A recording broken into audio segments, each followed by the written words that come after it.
local news that matters on Local 22 News.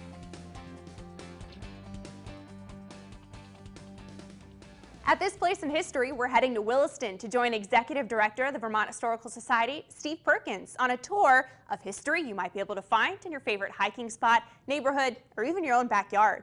Behind the lens, Steve's 13-year-old daughter, Celia. Let's check in with them. I'm Steve Perkins, the Executive Director of the Vermont Historical Society, and we're doing this a little different today. We're doing this from home. So I'm out behind my house in an old field, but wanted to talk today about some things that you can find to see a bit of history right where you live.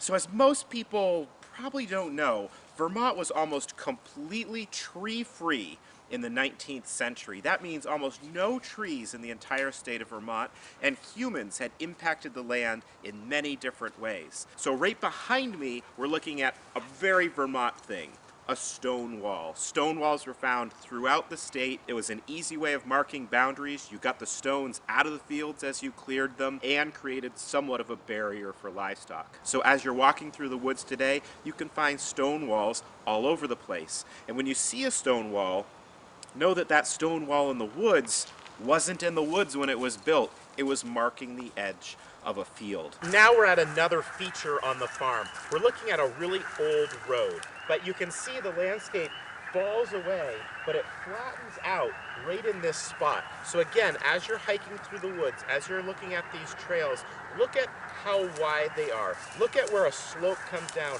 It may flatten and then drop again, and you may be looking at old roads. Again, lots and lots of old roads in Vermont, and they're super fun to explore. You can even get a really old map and follow those old roads as trails through the forest.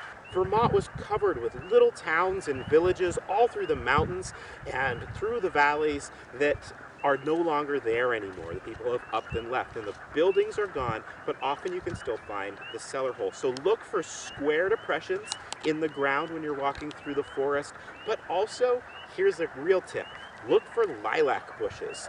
Often people of mainly English extraction who are building villages in Vermont put lilacs on the corners of their houses. We still do that today. It's really beautiful. But this is a dead giveaway that this was a cellar hole and not just a sinkhole in the woods.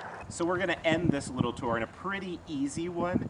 You can often find old pieces of equipment out in the woods, whether it's farm equipment, mining equipment. This one, a tree grew right through it. So a lot of fun things to find as you're walking through the Vermont woods, things you can do by yourself to see how people made history right there.